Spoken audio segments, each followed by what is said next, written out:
Romain Grosjean could be given the opportunity of a private test in the Mercedes 2019 World Championship winning car, following an offer made by team boss Toto Wolff in 2020. The Silver Arrows, meanwhile, are still seemingly unsure about the future of the star driver Lewis Hamilton, whose silence continues following a painful end of the 2021 season. Grosjean's final F1 race in 2020 was overshadowed by a sickening crash, which saw him require surgery for his injuries. The incident in Bahrain made headlines all over the world, with onlookers fearing for the Swiss-born driver's life after his car burst into flames in 2020. With 2 races left of the season, Grosjean was replaced by Pietro Fittipaldi while he set about his recovery. Now the 35-year-old competes for Andretti Autosport in the IndyCar series, but he's not forgotten about a commitment reinforced by Wolff at the end of last season. "I sent a message to Toto after Abu Dhabi," said Grosjean. "I let a few weeks go by, and then I sent a message to Toto and he did reply, and it started, 'Thank you.' And then the last sentence was, 'We need to get you in that car this year.' So yes, it's still on the cards.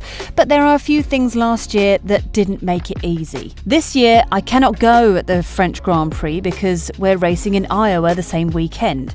But definitely, yes, Mercedes is keen to do it. I'm keen to do it, even though my neck would be dying because I've lost part of the muscle there. We still want to do it, and if it happens, great. But the main focus is now trying to win races with Andretti. While Grosjean's priority may be having 10 to 15 laps for himself rather than displacing 7-time world champion Hamilton, the F1 world is still broadly unsure about the Brits' future plans. Since being pipped to the 2021 driver's title by Max Verstappen in hugely dramatic circumstances, little has been seen or heard from Hamilton aside from picking up his knighthood. He and Wolff risked punishment by skipping the FIA's prize-giving gala for the days following, with the Austrian claiming that his driver was disillusioned with the sport. An internal FIA investigation is ongoing into race director Michael Masi for his role in the controversy. Mercedes initially intended to appeal the race outcome before dropping the issue on the basis that, according to one source, Masi would be sacked ahead of the new season. But a recent meeting between F1 chief Stefano Domenicali and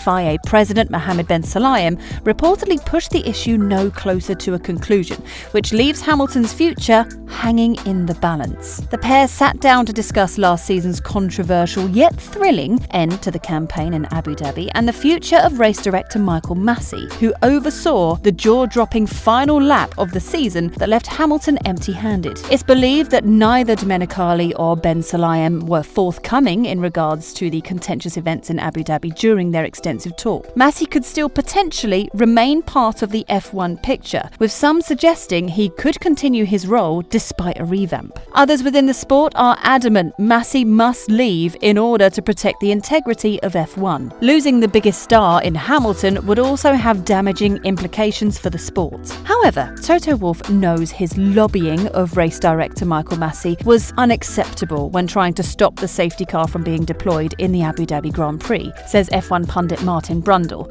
Brundle, a former F1 driver for McLaren and Jordan, was referencing a certain point in last month's season finale when Wolff tried to prevent a safety car from being sent out after Antonio Giovinazzi's car broke down. Brundle was also speaking more broadly about how team bosses, including Toto Wolff and Red Bull rival Christian Horner, have been trying to influence Masi's decisions throughout the season, with conversations between the two broadcasted for fans for the first time. And Brundle believes the sport should return to the dynamic under former race director, the late Charlie Whiting. In the first safety car incident, when Antonio Giovinazzi's Alfa Romeo broke down some way from a service road, we had Toto on the radio to Masi saying, "Hey Michael, no safety car," trying to influence a safety decision. It's completely unacceptable, and Toto knows that. We can't have that. What used to happen in the Herbie Blash, former deputy race director, and Charlie Whiting days is that they would get on the radio to Charlie and Herbie would go, "He, Whiting, is busy at the moment, he'll get back to you." Of course, he didn't, because Charlie was busy sorting out the mess that was on the track and working to understand when the race should be restarted. And McLaren CEO Zak Brown agrees with Martin Brundle that the sport should roll the clock back to the days when the late Charlie Whiting, Masi's predecessor, and his deputy Herbie Blash worked as a team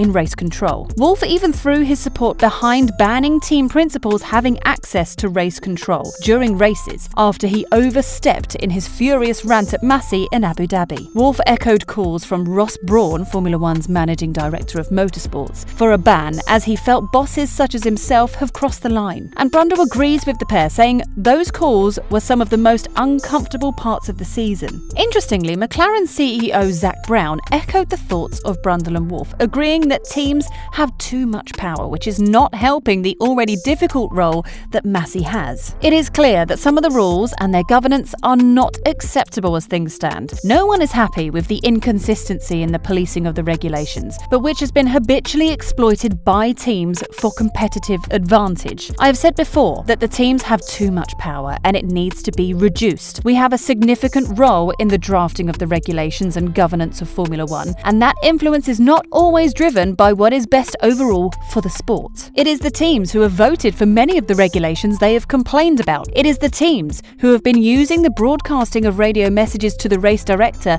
to try and influence penalties and race outcomes, to the point where an overexcited team principal plays to the gallery and pressurizes race officials. This has not been edifying for F1. At times, it felt like a pantomime audition rather than a pinnacle of a global sport. However, whilst there is an acknowledgement and an acceptance that the F1 team principals have made Michael Massey's job difficult, some still believe he should lose his job. Former race driver Johnny Herbert believes that Michael Massey cannot continue as race director because he has done much damage, and trust has utterly evaporated in his judgment. I think he has done too much damage to Formula One, and I think because of the position that he's in, we have got to have trust. I think that trust has been completely and utterly evaporated. But Brundle is not so sure the change of one man is the solution, believing that ditching Michael Massey does not solve the problem as he pushes for greater reform. Brundle said, "This is way too big of a job for one person to handle this in a 23-race season. It's only going to grow. Massey, if he stays, needs a lot of support around him, and I suspect that's what they're looking at the moment." The FIA recently confirmed that they will present their findings from the investigation into the final day of the season to the World Motorsport Council. However, somewhat crazily, the meeting will not take place until March the 18th. That is just 2 days out from the season opener in Bahrain, leaving a minimal window for potential change. McLaren chief executive Zak Brown has warned F1 fans that Hamilton may refuse to race on. "I wouldn't be shocked if he stopped, so no one should take for granted that he is coming back," he said. "We should not discount or not recognise his frustration, his anger. Maybe he's not made a decision, and what he is doing is taking time to make that decision to make sure, because once it's made, it's made. I don't think we should rule it out or make light of it." Brown also expressed his confidence in new FIA President Mohammed Ben Sulayem to handle the situation with care